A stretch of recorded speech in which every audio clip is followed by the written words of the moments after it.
প্ৰমোদক মাতিব লাগিব না, নামাতিলে আৰু কিবা কিবি বকি থাকিব সি। সন্মান দিম আমি, দে হ'ব আৰু ভোটক না কিবা কিবি এই ইউপিপিএলৰ দিনত একটা ইনোভা গাড়ী লৈ পেলাই আগৰ মাথাত লৈ পেলাই লিখি পেলাই একলা একলা ঘূৰা, এনেকুৱা ক্ষমতাটো আমাক নালাগে। আগৰ ক্ষমতাটো কি আছে জানে, সকলে একটা এস্কৰ্ট পায়, সকলে 2টা PSO পায়, চিফ ডেপুটি চিফে আগে পিছে এস্কৰ্ট লৈ পেলাই ঘূৰে। এইবিলাক ক্ষমতা ষ্টেটাছ বুলি কোৱাটো ব্ৰিটিছে চুক্তি যিটো আমাক ক্ষমতা দিছে সেইটো আমাক আকৌ লাগে। তো 5 তাৰিখত 8জন বা 10জন অতিকিং ল'ব, নামটো আজি দিব নোৱাৰে বা গণ্ডগোল হ'ব। যদি বিপিএফে NDA থাকিব লাগে তেতিয়াহ'লে ইউপিপিএল আউট কৰ পাছ। মূল ইস্যুটো কি, ইউপিপিএল আউট বিপিএফ ইন, এইটো হ'ব না নাই, এইটো হ'লেতো শেষ খেলা খতম। যদি হয় আৰু কি একলা একেলগে, এইবিলাক কি প্ৰশ্ন হয়। পৰহি অতিকিং ল'ব, কালিতো আমি দিবই লাগিব নামটো। আৰু দে সাংবাদিকफ्राव मा फाग्ला मोजां सोंबो रोङा। যদি ইউপিপিএল আউট বিপিএফ ইন যদি হয় তেতিয়া আলহীটো স্পষ্ট হ'ব। যদি নকৰে আমি বাহিৰে বাহিৰে কাম কৰি থাকিম আৰু কি লাগে, উপায়তো নাই। অহা 5 তাৰিখ অক্টোবৰত যিটো চৰকাৰ গঠন কৰিবলৈ গৈ আছে, ইয়াৰে অটেকিং চেৰিমনি আছে, সেইটো বিষয় লৈ আমি এতিয়া চৰকাৰ যিহেতু বনাবলৈ গৈ আছে, যিটো সময়ো নাই, সেই হিচাপত আমি PMB আলোচনা কৰিছে যে অটেকিঙৰ পিছত যিহেতু চৰকাৰত বহিব আমি কি কি কাম কৰি যাম, সেইটো লৈ খুব চিৰিয়াছলি ডিছকাশ্যন হৈছে। আমি আচলতে বিপিএফ হিচাপে অকলে নিৰ্বাচন খেলিছে, চবেই জানে। আমি বিপিএফ হিচাপে 28 চিট পাইছে, সেইটো চবেও জানে। তো এতিয়া আমাৰ কথাটো হ'ল বিপিএফে 28 চিট পাইছে, অকলে চৰকাৰ গঠন কৰিব পাৰে, এইটো কোনো কনফিউজন হ'ব নালাগে। কিন্তু আমাৰ বিপিএফৰ নেতা কৰ্মীসকলে যিখিনি PMB বডি বা ডিষ্ট্ৰিক্ট বডি বা চেণ্ট্ৰেলত যিখিনি কৰ্মীসকল আছে, চবেই চিন্তা কৰিছে যদি BTCৰ সকলো জাতি জনগোষ্ঠীৰ বা সকলো শ্ৰেণীৰ লোকসকলক যিটো উন্নয়নৰ কথা কৈ আহিছোঁ, বা BTCৰ নিৰ্বাচনৰ প্ৰচাৰ অভিযানত প্ৰচাৰৰ সময়ত বহুত কথা ৰাইজৰ মাজত প্ৰতিশ্ৰুতি দি আহিছে, বা কাম কৰিম সেইটো কৰিম বুলি কৈ আহিছে, সেইটো যদি হ'ব লাগে, ছাকচেছ হ'ব লাগে, তেতিয়াহ'লে আমি সঁচাকৈ বিপিএফে অকলে পাৰিব না নাই, সেইটো বহুত আমাৰ মাজত 2 ঘণ্টা 3 ঘণ্টা আলোচনা হৈছে। সঁচাকৈ খুব চিন্তাজনক আৰু চিৰিয়াছ আমাৰ মাজত ডিছকাশ্যন হৈছে। ইয়াৰ মাজতে আমাৰ এটা আজি লাষ্টত কনক্লুজন আমি কৰিব পাৰিছোঁ বা ডিচিশ্যনত আনিব পাৰিছোঁ, বিজেপিয়ে ইউপিপিএল দলক যদি NDA পৰা বাদ দিব পাৰে তেতিয়াহ'লে বিপিএফ দল হিচাপে NDA লগত থকাত কোনো আপত্তি নাই।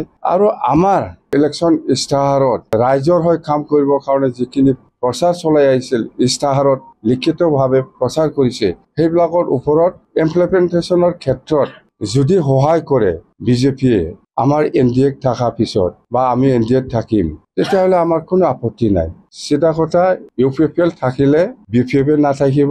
যদি ইউপিপিএলক বাদ দিব পাৰে তেতিয়া বিপিএফে বিজেপিৰ লগত এলায়েন্সত থাকি পেলাই কাম কৰিবৰ কাৰণে ইচ্ছা আছে আৰু থাকিব।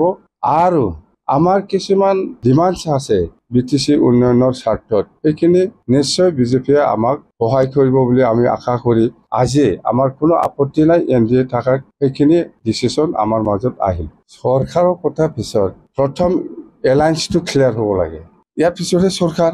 আমি কৈছোঁ যে ইউপিপিএলক বাদ দিয়ক, আমি NDAত সোমাই যাম, তেতিয়া ক্লিয়াৰ হৈ গ'ল। তেতিয়া বিজেপিক লৈ পেলাই চৰকাৰ কৰে নকৰে সেইটো অট'মেটিক ইনক্লাইন, সেইটোৱে ইউপিপিএলক বাদ দিয়ক, বিজেপিৰ লগত NDAৰ লগত থাকি পেলাই আমি চৰকাৰ গঠন কৰিম।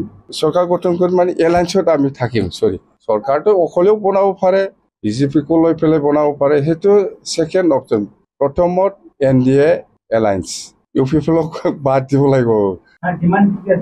ডিমাণ্ড মাটিৰ পাট্টা 16টা ডিপাৰ্টমেণ্ট ঘূৰাই আনা, আৰু BTCটো যিটো ষ্টেটাছ, ক্ষমতা, পাৱাৰ, এইটো আগৰ নিচিনা থাকিব লাগে। নহ'লে এই ইউপিপিএলৰ দিনত একটা ইনোভা গাড়ী লৈ পেলাই আগৰ মাথাত লৈ পেলাই লিখি পেলাই একলা ঘূৰা, এনেকুৱা ক্ষমতাটো আমাক নালাগে। আগৰ ক্ষমতাটো কি আছে জানে, সকলে একটা এস্কৰ্ট পায়, সকলে 2টা PSO পায়, চিফ ডেপুটি চিফে আগে পিছে স্কোৰ লৈ পেলাই ঘূৰে এইবিলাক ক্ষমতা ষ্টেটাছ বুলি কোৱাটো ব্ৰিটিছে চুক্তিয়ে যিটো আমাক ক্ষমতা দিছে সেইটো আমাক আকৌ লাগে এইবিলাকেই আৰু কি ইএমটো 5 তাৰিখত 8জন বা 10জন অতিথিক ল'ব নামটো আজি দিব নোৱাৰে বা গণ্ডগোল হ'ব সেইটো আমি ঠিক কৰা নাই কৰিম সময় আছে 1-2 ঘণ্টাতে আমি দিব পাৰিম মুঠতে 5 তাৰিখত 8জন বা 10জন আপোনালোকে শুনিব পাৰে বা আমিও শুনিছো এনেকুৱা বিজেপিৰ পৰা 2জন বা 1জন বা 3জন এনেকুৱা ইএম বিচাৰিছে বুলি সেইটো অফিচিয়েল নহয় বা এইটো শুনাৰ কথা বিজেপিৰ পৰা নিশ্চয় এনেকুৱা ষ্টেটমেণ্ট আজিলৈকে দিয়া নাই আৰু মই শুনাও নাই কিন্তু বাহিৰে বাহিৰে শুনা কথা সেইটো এইবিলাক বাহিৰে শুনা কথাহে তো আমাৰ পৰাও আমি স্পষ্ট ইএম লাগে না কি লাগে সেইটো ডাঙৰ কথা নহয় এতিয়া হ'ল এনডিএ যদি বিফেবে এনডিএ থাকিব লাগে তেতিয়াহ'লে ইউ পিপল আউট কৰ পাছ হৈছে এইটো দলত আলোচনাই নাই এইবিলাকৰ বহুত পিছত এইবিলাক এতিয়া এইবিলাক আমাৰ আলোচনাত অহা নাই আৰু নিশ্চয় নাহিব যদি আহে পৰিৱেশে আমাক জনাব পিছৰ কথা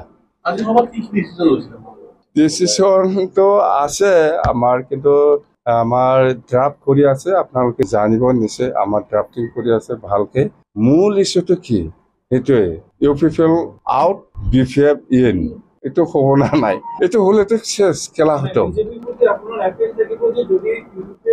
হয় সেইটোৱে একদম বাছ ইয়াৰ পিছত আৰু কি কৰিব লাগে কৰক ইএম লাগে না নালাগে এইবিলাক চব আলোচনা হ'ব 5 তাৰিখত আমিতো এনে ইমান টাৰ্গেট লোৱা নাই কিন্তু ৰাইজে আহিব বিচাৰিছে মুঠতে আহিব 1,50,000 এনেকুৱা মানুহ আহিব বেছি নালাগে চৰকাৰ হৈছে ইমান মানুহ গেডাৰিং কৰি ইমান হুলস্থুল এই কাৰণে কৈছে মই ইউ পিপল আউট বিফেভ ইন আৰু এনডিএ যদি হয় আৰু কি একেলগে এইবিলাক কি প্ৰশ্ন হয় 5 তাৰিখত 8জন বা 10জন কালি ভাবো না পৰহি অতিথিক ল'ব কালিতো আমি দিবই লাগিব নামটো আৰু দে সাংবাদিকफ्राव मा फाग्ला मोजां सोंबो रोङा